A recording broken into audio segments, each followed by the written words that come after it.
आज का टॉपिक प्रारंभ करते हैं। हमारा जो कल छूटा था कि शाहजहां के शासनकाल को हमने अध्ययन किया था, जिसमें हमने पढ़ा था कि शाहजहां का जो शासनकाल रहा वो 5 फरवरी 1592 से 1627 तक का इसका शासनकाल रहा।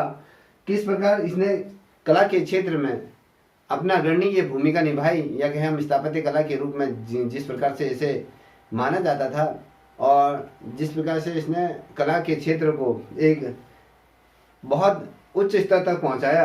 अगर हम बात करें सम्राट जहांगीर का ये पुत्र था, और अगर हम बात करें ये जो 1628 या फिर 1992 हम ये कहते हैं कि 1628 में कई किताबों में लिखा है कि 1628 में ये गद्दी पे बैठा। और शाहजहां के अंतिम दिनों की अगर हम बात करें तो शाहजहां का जो अंतिम दिन था वो बहुत ज़्यादा कष्टदायक या कहें कष्टों से भरा इसका ये जीवन था, क्योंकि उसका जो बेटा था, इसके कितने पुत्र थे? शाहजहां के कितने पुत्र थे? अगर हम पुत्रों की बात करें, पुत्र कितने थे? 4 पुत्र थे सर। और पुत्रियां? 3 थी। टोटल 7 बच्चे थे। ठीक है, 7 बच्चों की संख्या अगर हम कहते हैं तो इसमें जो तीसरे नंबर का जो बच्चा था, जो जिसे हम कहते हैं कि औरंगजेब, इसका जो बेटा था अपने जितने भी भाइयों का इसने क्या कर दिया, वध कर दिया। जैसे दारा सिको था, और कौन कौन से कुछ पता है इसके भाइयों के नाम? मैंने कल आपको बताया था। देखिए शाहजहां के अगर हम पुत्रों की और पुत्रियों की अगर बात करते हैं तो शाहजहां के 4 पुत्र थे, जिसमें दारा शिको था, शुजा शाह था, और औरंगजेब था, और मुराद। ये 4 इसके क्या थे? बच्चे थे, 4 लड़के थे, और 3 इसकी पुत्रियां थी। कौन कौन थी? जहां आरा और रोशन आरा और गौहर आरा करके ये 3 इसकी पुत्रियां थी। इसने क्या करा, जो औरंगजेब था, औरंगजेब ने अपने बड़े भाई जो दारा शिको था उसकी हत्या कर दी, और साथ ही जो शुजा शाह था उसकी भी हत्या कर दी, और उसका जो छोटा भाई था मुराद, इसकी भी इसने हत्या कर दी। और हत्या क्यों करी? कि इसलिए करी कि सभी का हत्या इसलिए करी कि भैया ये सिंहासन पर बैठ सके, क्योंकि इसको जो सत्ता का बहुत ज़्यादा लालच था, इस वजह से ये सत्ता पे बैठ गया। और जो इसका पिता था शाहजहां, और शाहजहां को इसने क्या कर लिया? कैद कर लिया। और 1666 की अगर बात करें तो आगरा के किले में इसको कैद किया गया। देखिए कभी क्वेश्चन पूछा जाता है कि जो औरंगजेब ने अपने पिता को किस किले में कैद करके रखा, तो वो आगरा का किला था, वहां क्या किया था? इसको कैद करके रखा। ठीक है, समझ में आ रहा है? आरती याद रखिएगा। एक क्वेश्चन ये बना कि भैया इसने अपने पिता को वहां पर कैद करके रखा, और कैदी जब वो कैद थे ना, जब उसको कारागार में रखा था, तो उसी दौरान उनकी क्या होगी? मृत्यु हो गई थी। और अगर हम बात करें उनकी मृत्यु यहाँ पर होगी। और शाहजहां ने जिस प्रकार से ताजमहल बनाया, दिल्ली का जो लाल किला बनाया, जामा मस्जिद बनाई, तो कहीं ना कहीं उसको ही सर जाता है।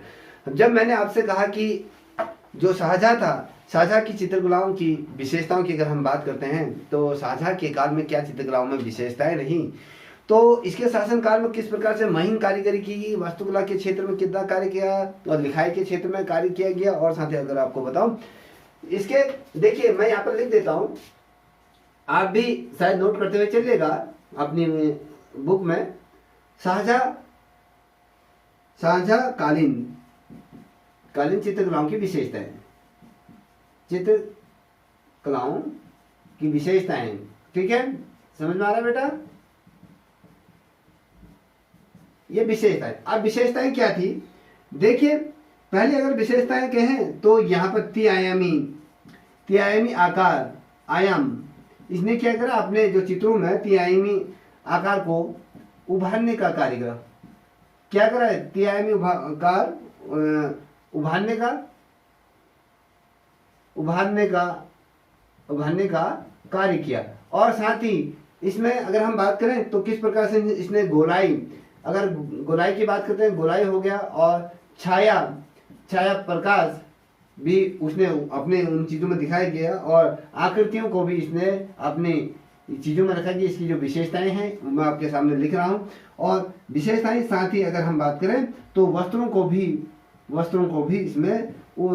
भी उसमें उभार कर बनाया गया। ठीक है, समझ में आ रहा है? ये चीजें इसके द्वारा की गई और लंबे पटकों और बॉर्डर इत्यादि तमाम चीजें इनके द्वारा की गई। इसके समय में हाशिया चौड़े बनाए जाते हैं, आकृति के अनुरूप ये बनते थे और इसकी कला में यूरोपीय प्रभाव दिखाई देता था और जो छाया प्रकाश स्पष्ट तौर पे दिखाई देता है। ये मैंने कल आपको बताया भी था, इतना तो आपके समझ में आ गया होगा। बताइए। जी जी सर, जी सर। देखिए अब हम जो बात करेंगे इसमें किस प्रकार से चीजें रही। अब मैं आपके सामने जो मैंने कहा कि कल इनके जो पुत्रों की मैंने बात करी थी, जहां से मैंने टॉपिक छोड़ा था वहीं पर हम बात करेंगे। इसका जो पुत्र था, इसका पुत्र का क्या नाम था बताइए? दारा शिको। क्या था? दारा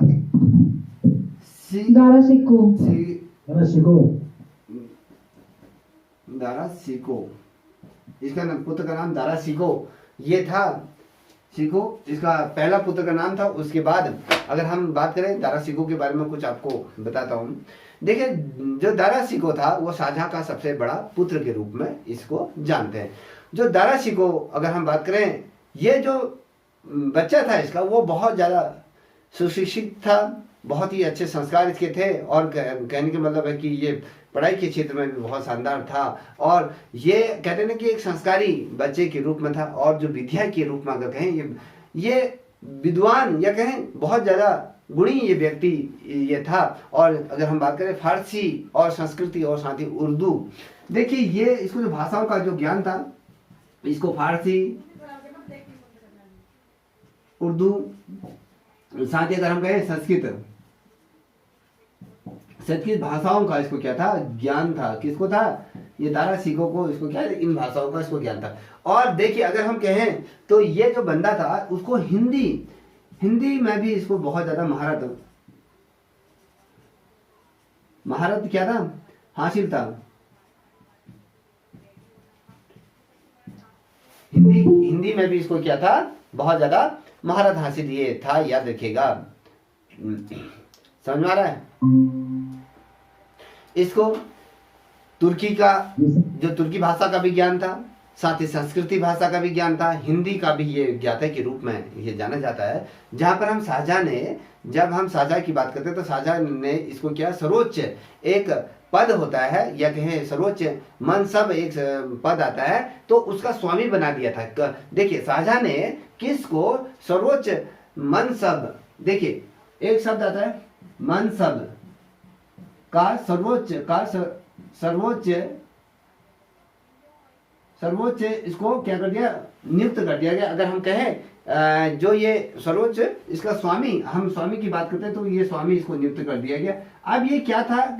देखिए अगर मैं कहूँ जो मनसब थे इसमें 60,000 जात ये आते थे। देखिए याद रखिएगा 60,000 इसमें जात आते थे, जातियां आती थी। तो जात कहा जाता है तो संख्या ये कहते हैं। तो इनका प्रतिनिधित्व के रूप में क्या कर दिया गया था? दारा शिको को आपके शाहजहां द्वारा इनका क्या बनाया गया? स्वामी के रूप में इसको मनसब करके एक उपाधि थी उसको बना दिया गया। और जो दारा शिको था वो बहुत ज्यादा कुशल क्या था? प्रशासक के रूप में उसके अंदर गुण थे। वो प्रशासन को किस प्रकार से चलाते हैं उसके अंदर वो गुण भी बहुत ज्यादा विद्यमान थे। और शाहजहां क्या करता था? अपने जब भी कोई कार्य करता था उन कार्यों के लिए दारा शिको से क्या करता था? सलाह लिया करता था कि बेटा कि जो मैं कार्य कर रहा हूँ उसका कितना बेनिफिट होगा, क्या ये चीज सही है क्या नहीं है। तो दारा क्या करता था? जितने भी इसके समय में, शाहजहां के समय में जितने भी प्रांत होते थे उन प्रांतों में जितने भी गवर्नर होते थे उनकी जो नियुक्ति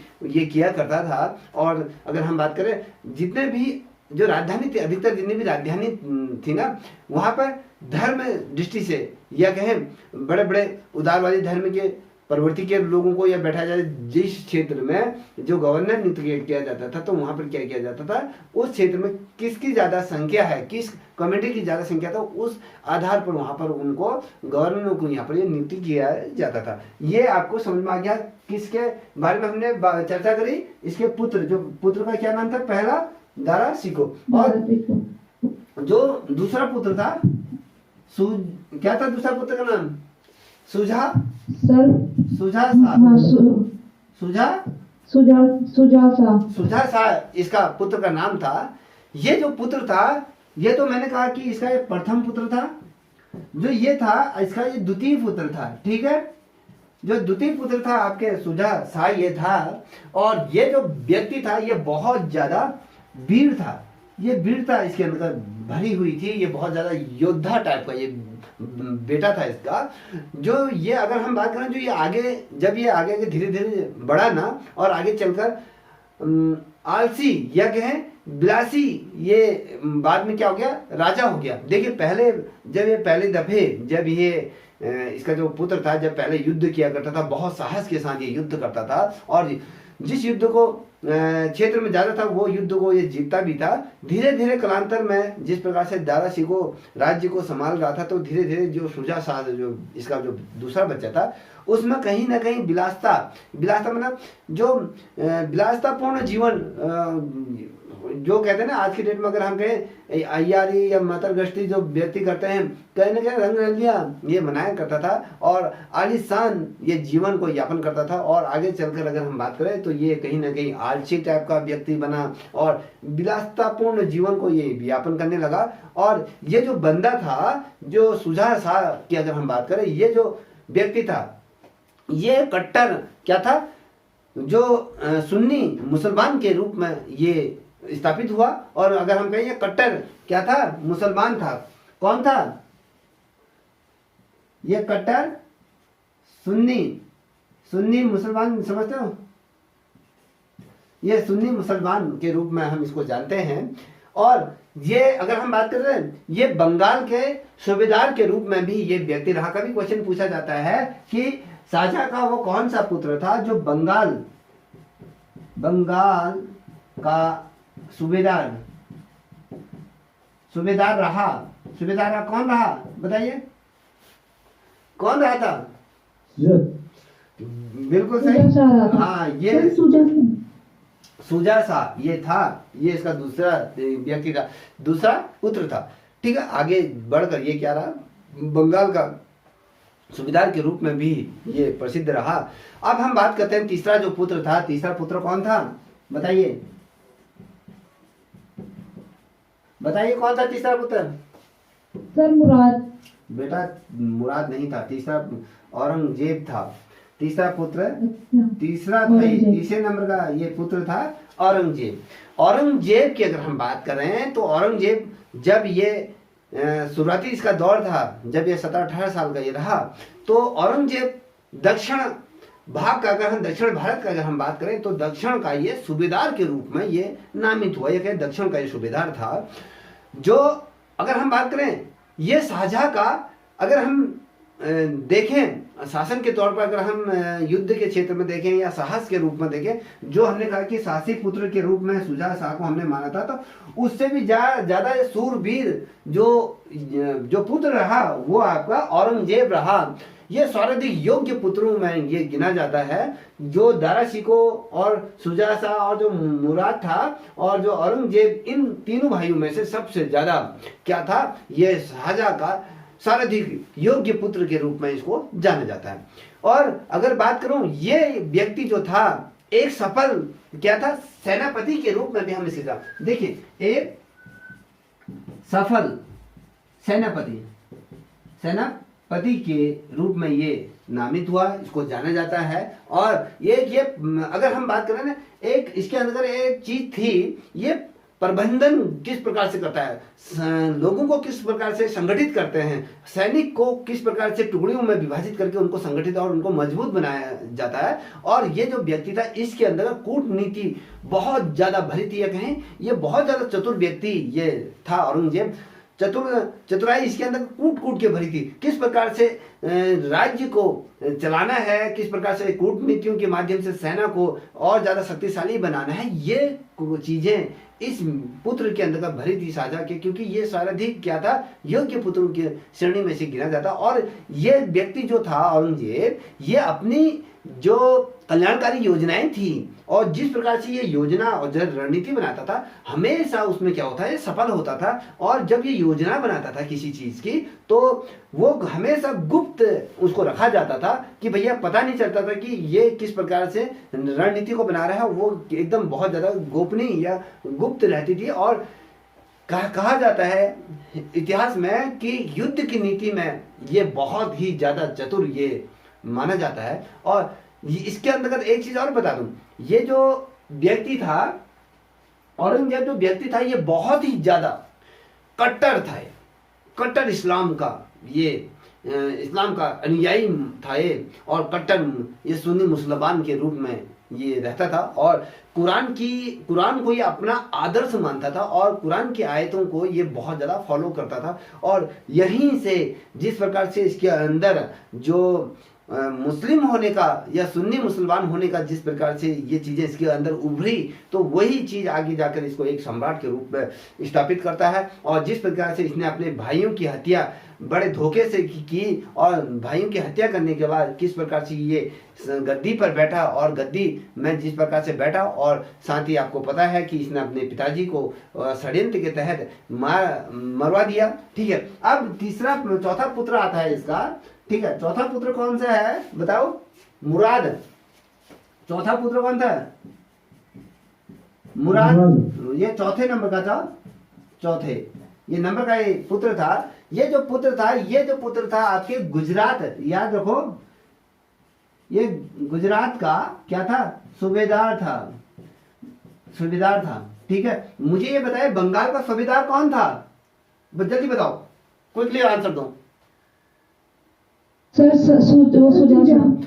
हाँ, और देखिए ये गुजरात का जो सूबेदार था ये मुराद था। क्वेश्चन कभी क्या पूछा जाता है कि वह कौन सा व्यक्ति है जो गुजरात का मुगल काल में सूबेदार की उपाधि जिसे मिली, वो व्यक्ति को कोई और नहीं, वो मुराद था। ये मुराद क्या था? बहुत ज्यादा उदारवादी क्या था, या कहें मिलनसार टाइप का ये बच्चा था या व्यक्ति था। ये बहुत ज्यादा भावुक, जिसे कहते हैं सहृदय, जिसे हम भी कह सकते हैं कि भैया बहुत ही लोगों को दयावान ये व्यक्ति था। और ये गुजरात का जिस प्रकार से सूबेदार बना, साथ ही ये उदारवादी या कहें उदार स्वभाव का ये व्यक्ति था। ये जो अगर हम कहें ये शीघ्र जो बातें होती थी, ये किसी की बातों में भी ये आ जाता था। कभी कोई दुखियारी इसके सामने जाता था तो उसकी भावनाओं में ये बह जाता था। एक शासक जिस प्रकार से होता है क्रूर, या कहें जो उसके अंदर जो क्षमताएं होती हैं निर्णय लेने की, ये हर किसी की बातों पर आराम से आ जाता, बहक जाता था। और ये स्वभाव इसका जो था, व्यक्ति बहुत ज्यादा शांत स्वभाव का ये था। और इसमें अगर हम बात करें तो इसमें कहीं ना कहीं वीरता और साथ ही उसमें जो साहसपन था उसकी कमी बहुत थी, या कहें इस व्यक्ति के अंदर वीरता नाम की कुछ चीज भी नहीं थी। ठीक है, और ये व्यक्ति सबसे ज्यादा बाद में धीरे धीरे ये शराब की आगोश में आ गया और लगातार शराब पीने लगा, और शराब के लत में ये पूरी तरीके से डूब गया। और इस प्रकार से जिस प्रकार से इनकी ये हत्याएं हुई, ये आप सभी से अछूता नहीं है। ठीक है, इतना तो सभी को समझ में आ गया होगा। जी सर। जब हम बात करते हैं औरंगजेब की बात करते हैं ना, देखिए मैं यहाँ पर लिख देता हूँ, थोड़ा सा उसको भी ध्यान में रखिएगा। ठीक है, औरंगजेब का काल, अगर हम औरंगजेब का काल को देखें तो औरंगजेब और चित्रकला को अगर हम देखें तो इसके काल को हम फिर बाद में डिस्कस करेंगे, थोड़ा सा इसके बारे में हम समझ लेंगे। तो औरंगजेब जो था, मैंने पूर्व में आपको बताया कि किस प्रकार से ये कट्टर ये सुन्नी मुसलमान के रूप में ये जाना जाता था। और कुरान की जो आयतें होती हैं या निकल कलाएं होती हैं, ये इस पे क्या करता था, उसका पालन किया करता था। और अगर हम कहें ये जो व्यक्ति था ये बहुत कट्टर क्या था, एक चित्रकार, ये चित्रकला के क्षेत्र में ये विरोधी था। ये चित्रकला के क्षेत्र में क्या था, चित्रकारों को बहुत ज्यादा चित्रकला का एक कट्टर विरोधी के रूप में इसे जाना जाता है। और इसी के कारण से क्या हुआ, जब इसके दरबार में जितने भी चित्रकार थे, आपको पता है कि शाहजहां के समय में बहुत अधिक संख्या में 100 से भी ऊपर के चित्रकार जो विश्व प्रसिद्ध चित्रकार रहा करते थे। और देखिए, और साथ ही अकबर के समय में भी बहुत ढेर सारे चित्रकार रहे हैं, और इसके समय में जितने भी चित्रकार या शिल्पकार या मूर्तिकार या जो भी स्थापत्य कला के क्षेत्र में जिन्होंने बहुत शानदार कार्य किया है, उन सभी का ये विद्रोही रहा।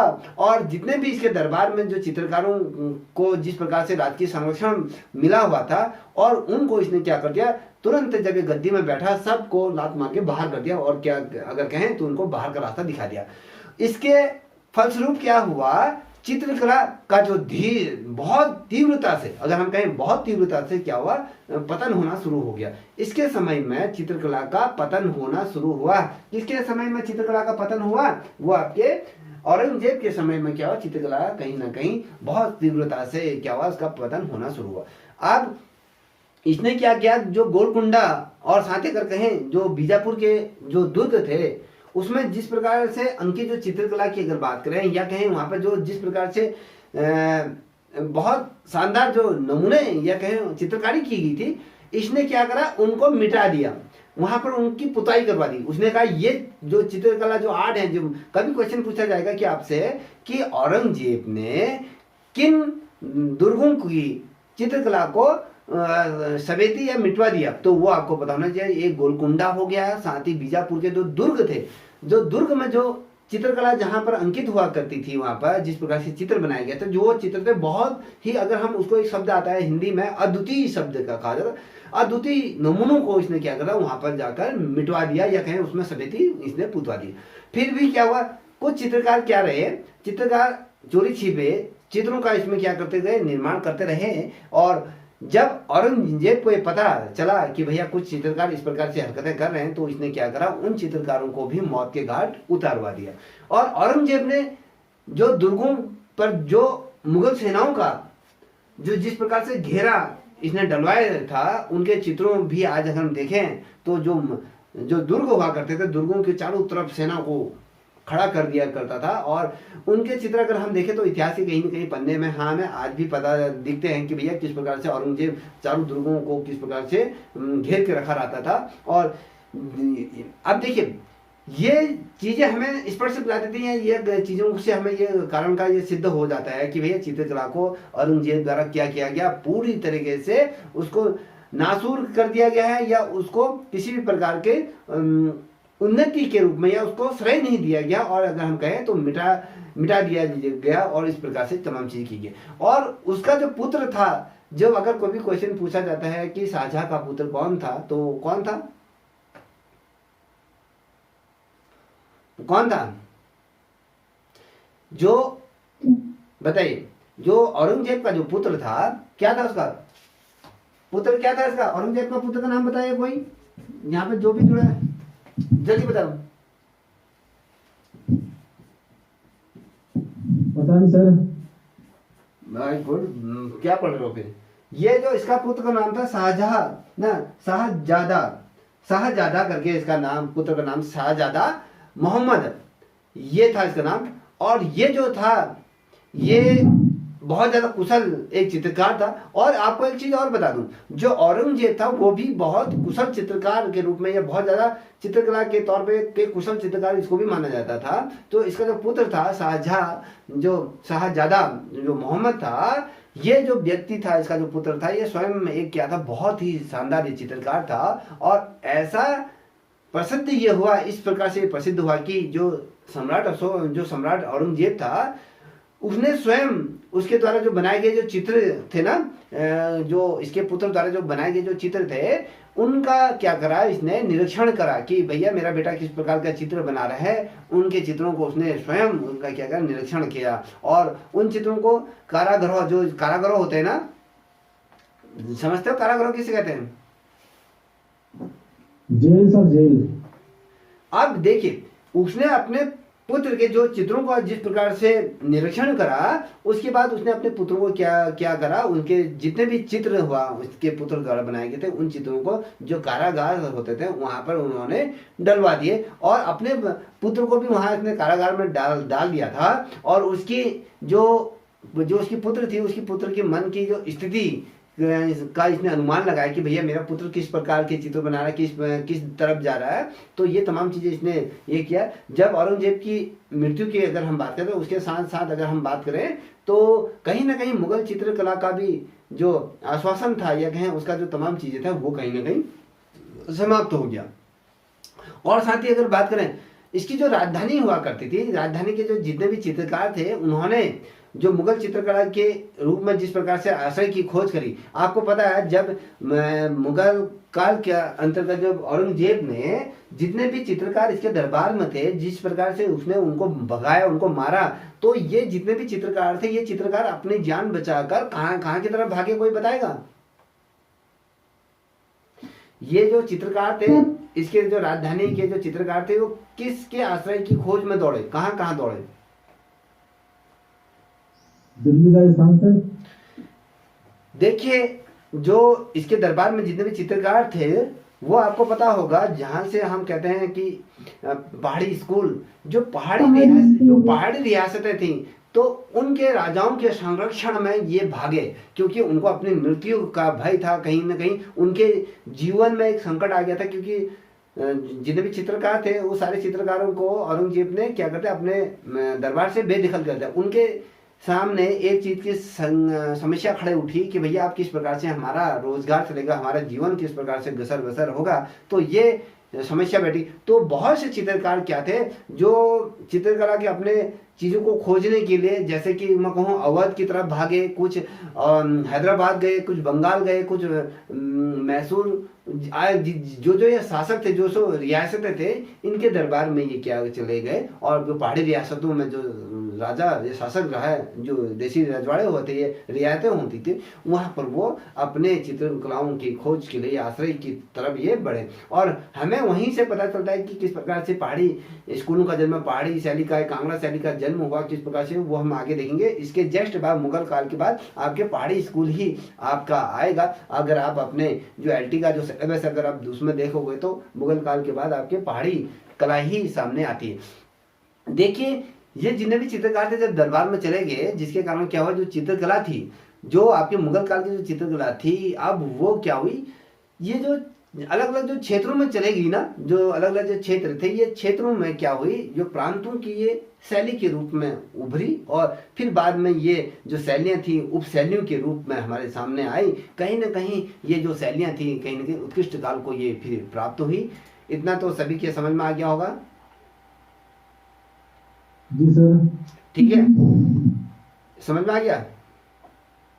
देखिए जी सर। कुछ चीजें मैं और बताता हूँ थोड़ा विस्तार से, मैंने क्योंकि ऊपर ऊपर ही आपको बताया, तो अब थोड़ा सा हम विस्तार में और चलेंगे।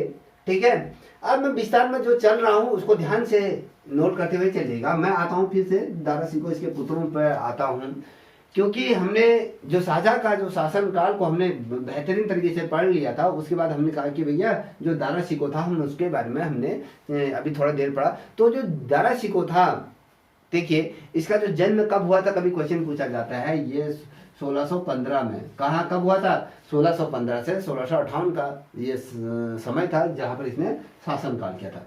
समझ में आ रहा है? ठीक है, और ये सबसे बड़ा पुत्र था। और ये जो पुत्र था, ये भी जो पुत्र था, अब थोड़ा सा इसको विस्तार में ले जा रहा हूँ, याद रखिएगा। यहाँ से भी बहुत ढेर सारे क्वेश्चन आपको देखने को मिलेंगे।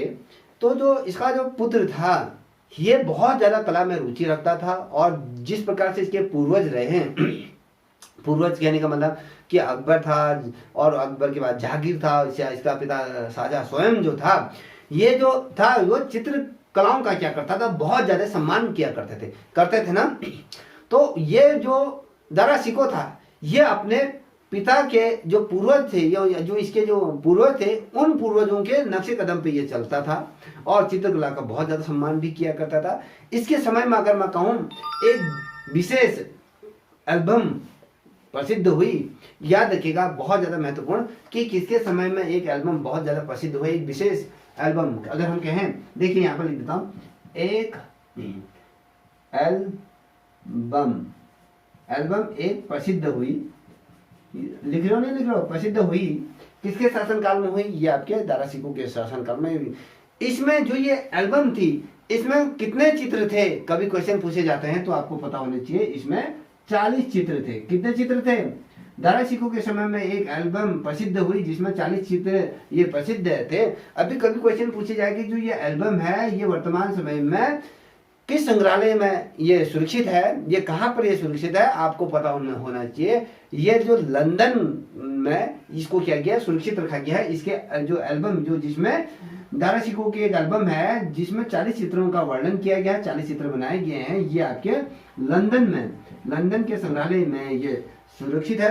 कभी पूछा जाता है कि वो लाइब्रेरी का नाम बताइए, तो आपको पता होना चाहिए इंडियन ऑफिस लाइब्रेरी लंदन। याद रखिए, इंडियन ऑफिस लाइब्रेरी लंदन में इसको क्या किया गया है, सुरक्षित रखा गया है। ठीक है, इतना पता चल गया?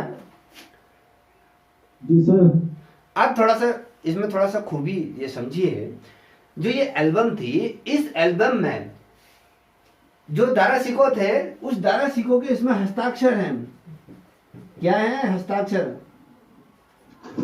काफी क्वेश्चन पूछा जाएगा आपसे कि मुगल काल की वो कौन सी एल्बम है जिसमें मुगल शासक के या कहें मुगल शासक का हस्ताक्षर है। तो वो एक ही मुगल काल में एक ही एल्बम है जिसमें जो मुगल शासक जो रहे, वो जो व्यक्ति जो रहा वो आपका दारा शिकोह रहा, जिसकी एक प्रसिद्ध एल्बम रही जिसमें 40 चित्रों का जिक्र किया, जिसके जीवन के बारे में